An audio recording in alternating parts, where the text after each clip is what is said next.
Welcome to Milesh and Sadie Property Talks, the podcast where property investors and developers get practical insight, real deal analysis, and honest conversations about what actually works in today's market.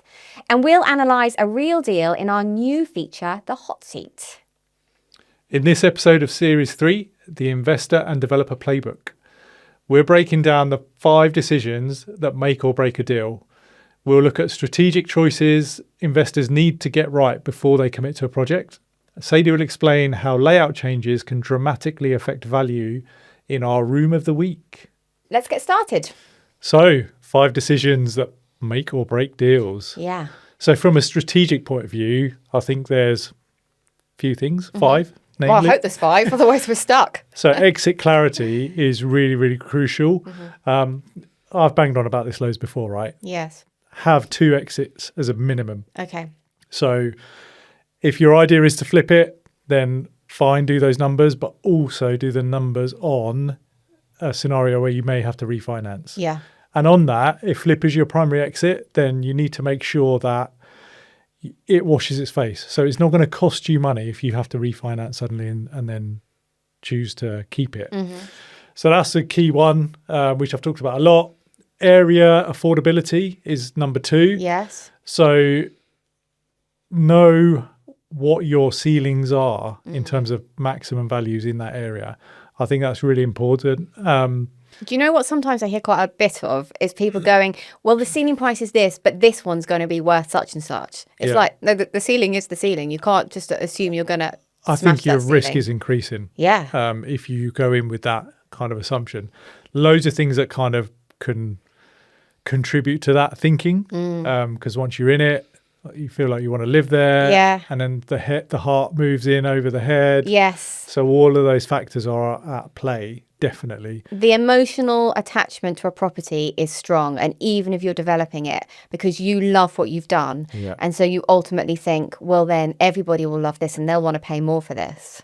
Yeah. And it's a real fine line between getting it right for your end user versus getting it right for you. Yes. Which leads us quite nicely, Sadie, into number 3, which is scope discipline, which plays right into that, right? Because actually what you might, and I was guilty of this, let's be honest, right? When I did my first HMO, I was like, this could be amazing. And I'd have this in there and I'd have this in there and I'd have a hotel style light switches next to my bed. I didn't even know where the beds were going to go. No. You know, so you can fall foul of it or be guilty of it. Everyone does. And did you plan on that first HMO? Did you plan everything you were going to do before you started? Almost. Okay. Yeah. So we had a decent scope. We looked at what the market was doing in the area for that type of tenant. And then we betted it a little bit. Okay. And I'm not talking like anything fantastic. It was we put a feature wall in and we did a few other little quirks, made sure there was enough sockets in the rooms because that's a classic for older houses. Just to make it easy, make it comfortable for potential tenants. So we didn't go crazy with it because the danger of over-speccing it is in you're outpricing yourself in the market. Yeah. Where a rent is a certain amount, if you over-spec it, you're going to command that higher rent. What does that do?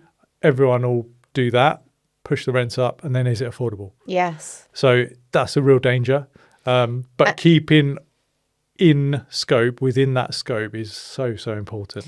It is. And that's why, for me, you have to do as much of the work before you start as possible. Yeah. Because, again, it goes back to that emotional connection that if you haven't and you sort of go along and then you start to make changes, it just creeps up and up and up.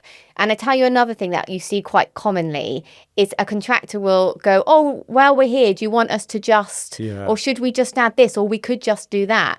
And when it's your own home, it's easy to be like, of course, yeah, why not? We may as well upgrade this or add this extra bit of lighting.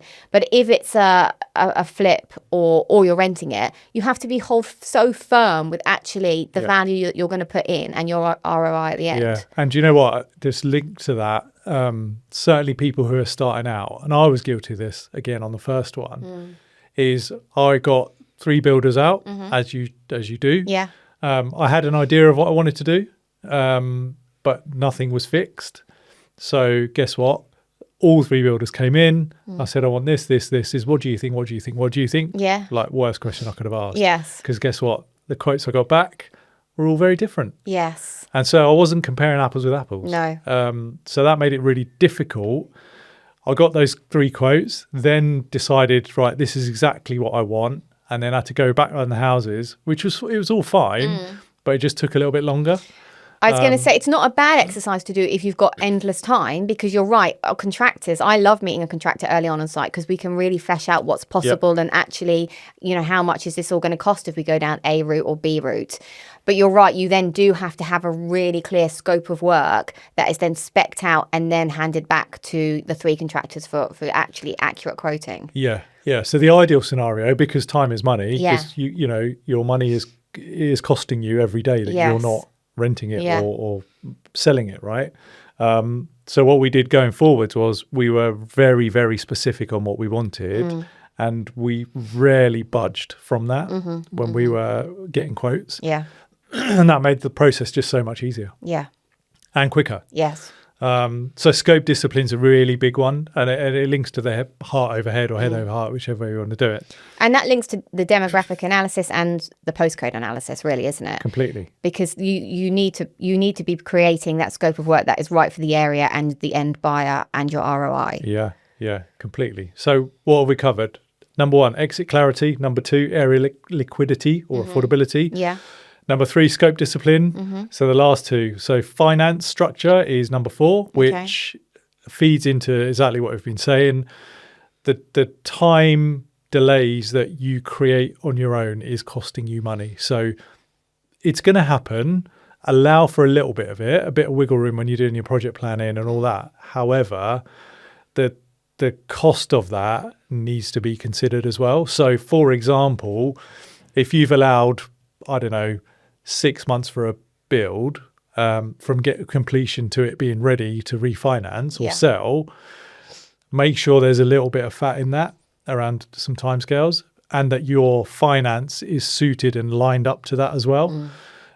Really, really important. I think getting that finance bit right is so, so crucial. And that's where, if you go over that planned timeline, you're eating into your profits essentially. Yes, but you're right. You have got to build in extra because, again, although a contractor might say it's 6 months, you know, it always slides. I've never ever been on a build where it hasn't. Yep. And not for anyone's fault, but just things come up, and or contractors or trades don't quite line up or whatever, and that wishful thinking of, oh, I reckon it will be done in 6 months can really, really come and bite you. The classic contractor line. Yeah. You don't know what you don't know. No. Until you get in there. 100%. And then you strip it out, and then all of a sudden. And then they do the sucking of the teeth. Yeah. Ooh. Sharp intake of breath. Yeah. Here we go. Yes, exactly. Yeah. Or are you sitting down? Yeah. Yes. No one wants that, do they? No one wants it. No one. But you're going to hear it at least once during your project. Yeah. So be prepared for it, both emotionally and, like you say, financially. So finance is massive. Yes. In case that message hasn't been delivered. Number 5, the walk away rule. Oh, tell me about this. So this links mainly to early on, ideally before you've completed. Yeah, otherwise it's very expensive to walk away. So if you've got an offer accepted, if it's a competitive market and you need to get your offer accepted to take it off the market, that's cool. Once you've done that, you're going to need to start then understanding more and going to the next level of detail when it comes to your numbers and your timescales and everything else. And just tell me, what is that level of detail? What are you doing at that point? So validating everything. So you would have done high level numbers before you've offered on a deal. Mm-hmm. Offer gets accepted. Now you need to go to the next level, which is, right, let's finalise my solicitor's cost because I've just got a figure in there. Let's understand what the actual cost of the refurb is going to be because I've just put a ballpark in there based on previous or whatever else. So it's really going to like version 2 of that analysis that you've done to get to clarity. And at that point, are you bringing contractors round? You're going to, fine. Surveys, get the surveys in if you need to, structural surveys, that type of thing. Get your contractors lined up. Mm-hmm. Speak to your interior designer to understand what that's going to look like and the costs associated with that. You know, what's the finance structure of it? Are you going to bridge it? Are you going to use private lending? Or are you going to do development? Whatever it may be, just get to the next level of that. So you're ready and your due diligence, de-risking it as much as you possibly can. And if you get to a position where you may or may not have exchanged, even if you have exchanged, I mean, it's rare and I've not seen it happen yet, but if the deal just simply doesn't work because of something unknown, is it better to take a 10% hit and walk away versus going into a deal you know ain't going to make you any money? That's really, really tough. And it's a tough call. Yeah. Yeah. But ideally you're doing all this before exchange. Yeah. So before exchange of contracts is where you've got the time. And actually, you know, the process takes a while. By the time the legals go through, conveyancing, all that sort of stuff, that does give you enough time, and you can work with your solicitor on timescales to try and get everything you need done before you exchange. Yeah. And I mean, is it common? Have you walked away from sort of multiple deals at this point? I've walked away from one springs to mind. It was a development deal where we're converting a shop into 4 individual units.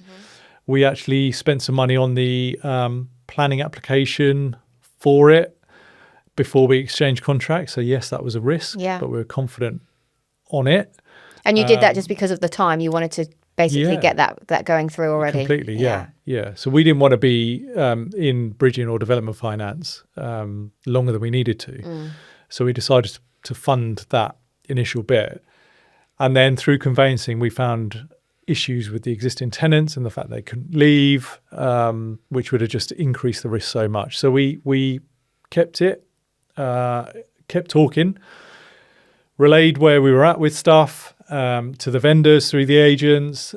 Position didn't change, and it was just dragging and legal bills were going up. We'd funded this planning application, and it got to a point where we just offered, reviewed our offer, went in with a lower offer, put a timescale on it.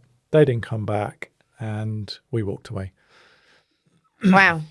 But the decision to walk away felt like a huge weight lifted. Okay. So even though you'd spent a bit of cash, it was still a relief. Yeah. Would I do it again?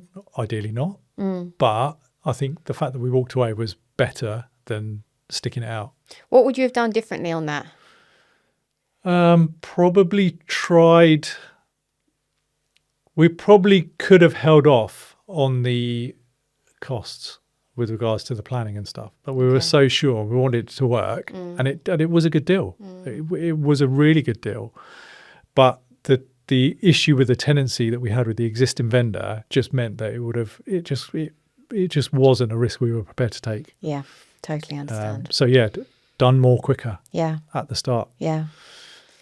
Is that all 5? So that's 5. Yeah, there we wow, go. Okay. So I am going to chat a little bit about how can you keep your costs down? What are the easiest kind of transformations inside a property without spending lots and lots of money? And this really, really goes back to understanding your ROI, because there are certainly the projects where you do want to throw a lot of money at the construction, but there are those where you perhaps haven't got a lot and you want to try and be super clever with the changes you can make.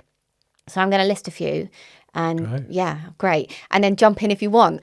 I think there's a few, and obviously they're very property dependent, because one that springs to mind is on the terraced house, if you can try and get that downstairs bathroom upstairs, I think it is a game changer. I think people instantly walk in. There's something about having a house and knowing that you can walk straight through to use your bathroom in the middle of the night.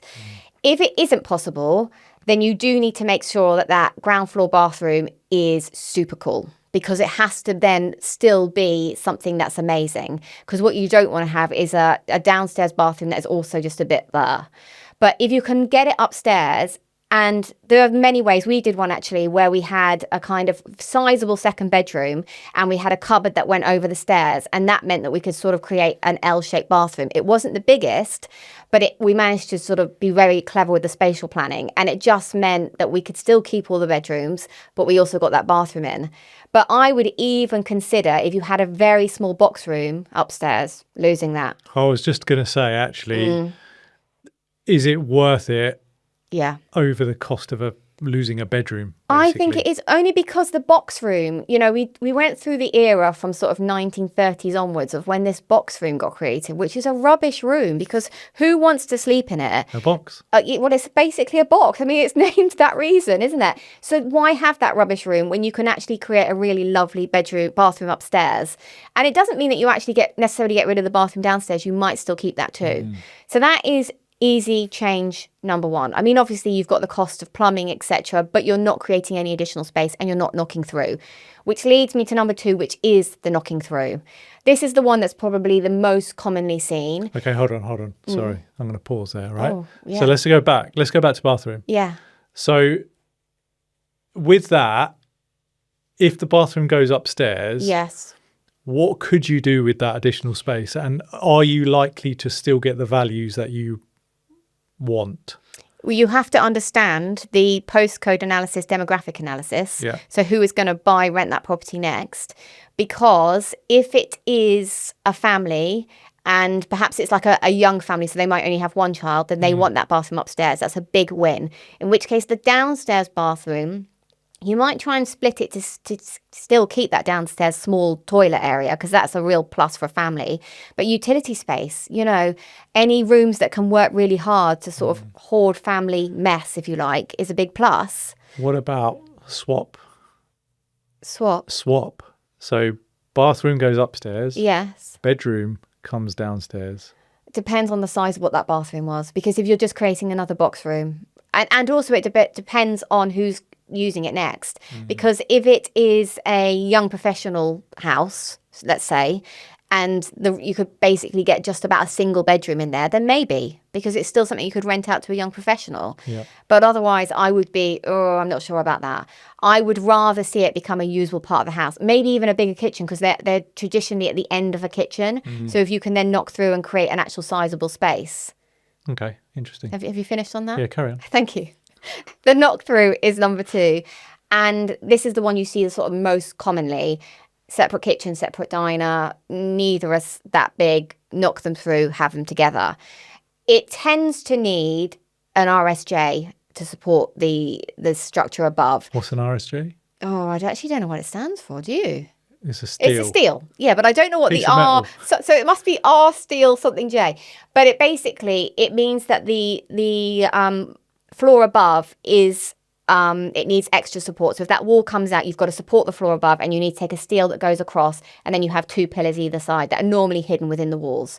You're very, very lucky if you don't need it. That's if basically you're not holding up a wall above. Yeah, if it's not load bearing, you're generally... Exactly. But most commonly, if you're knocking through it, tends to be at that kind of junction of a house. So you have to put it in.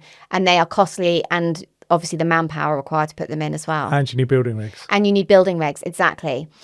An easier one to do is potentially to actually increase the aperture of a door. So say you've got a single door or something between two rooms. If you can create like big French doors, you get that kind of impact of connecting the two rooms without going through the cost, the building regs, all of that. So that might be something that you would consider instead. And it still allows you to separate should you want to. Exactly. You can get some really cool like pocket doors and stuff like that, can't you, as well? They're everywhere on the market now. They're not a bad price. So I would definitely consider that. And cost-wise, cheaper than... Oh, 100%. Yeah. Cheaper. Definitely cheaper.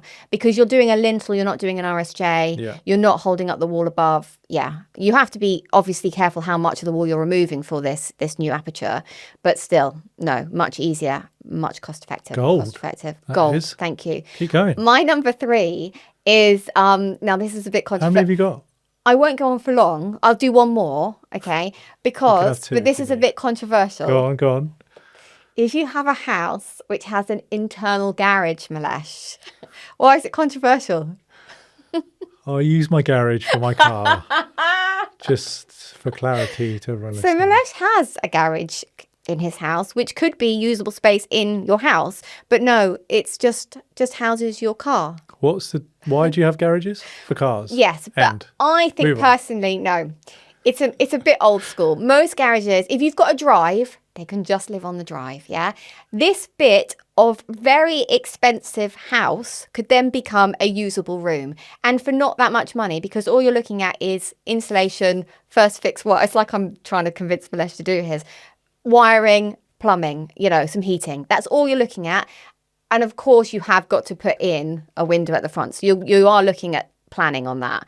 But you could, even if you didn't want to, you could still divide it up and potentially not look at putting a window in, but it could still create like a snug or a cool cinema room or something like that.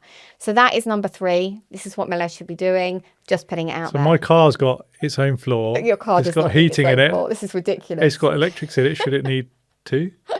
Your car doesn't need this. Whereas it could be a really cool teenage hangout for your kids. Just saying. Just Car putting wins. it out there. I will leave mine there. I've got so many, but don't worry, we've got series and series to go. So, wow. Milesh, what are we doing now? So I think that was a really good summary around of the decisions that make or break from finance side and a design perspective with some good stuff. And really good. Garage is really not good. Where are we now?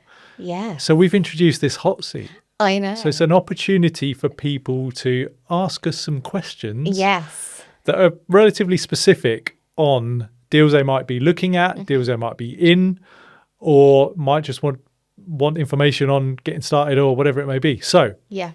Without further ado, let's Here go we with the first hot seat of this series. Number 1. Hi, Milesh and Sadie. We've agreed to buy a 3-bed semi in Nottingham for $245,000. We're planning to spend around $40,000 refurbishing it and expect an end value of $320,000. Our plan was to flip, but now we're wondering if we should refinance and hold instead. Are we being too vague about our exit? Okay, so 2 things that jump out there for me. The numbers, yes, obviously. Of course. And for you, I reckon it might be something to do with the 40,000. Yes. You go The first. refurb. Yeah. Shall I start? Yeah, please. Okay. So great question. Thanks for it. Nottingham is an area, end value was 320. Is that right? End value was 320. To purchase a 245. Yeah. So 245 purchase. Yeah. With stamp duty and finance costs and a 40k refurb, I would be questioning whether that's a deal. Because if you're going to flip it, which I think was the intention, by the time you've added all those numbers in, stamp duty, legals, refurb, finance, I don't think you're a million miles away from the 320. Yeah. So it's only got to take the market, right, changes to 5% or 10%. And market, prices don't change by 5% or 10%. They change by 10 grand or 25 grand is a big one, right? Depending on which agent you go with. Leave that there. So I think the margins are pretty tight already. So I would be looking at what's your options with regards to refinance. Can you afford to leave some money in and rent it out for a bit? In doing so, yes, you'll be leaving money in the deal, but you will be getting rent, which will be funding some of the money that's in there. And could it be that in 2 to 5 years' time, as long as you can afford to keep hold of it for that long, maybe that 320 is now 350 or 375. And if that's the case, you can then pull out and you've actually got income along the way. So that's what I'd be saying is really question whether there's enough in the deal as a flip. And if you've done your exit planning properly, should refinance be an option? Yeah. I have to say I agree, because for me, 40,000, that figure just sounds like it's maybe a little bit of an estimation. It's not an exact figure. They potentially haven't got a detailed price from contractor. That doesn't sound like it's enough to me. I don't know what you're doing, obviously. Yeah. But if it's a full refurb of, even if you're not extending or anything, all your lighting, electrics, plumbing, redecoration, new flooring, new kitchens, new bathrooms. I mean, my head is tight. It's really, really tight. And like you say, it's not a particularly stable market right now. So I would think that it would be safer to look at your options to refinance. So to summarize that then, is it really a flip? Can you afford to refinance it? And really look at your refurb numbers as to whether it's feasible or not. So that brings us to the end of this episode. Sadie's gone into some real detail about bathrooms, upstairs versus downstairs, and the importance of keeping my garage as a garage for my car. And Milesh has given us the top strategic decisions that will make or break a deal. If you have a question you'd like to be featured in our hot seat section, then drop us a comment under this video or send us a message on Instagram or LinkedIn. And don't forget to like and subscribe and let us know your thoughts down below.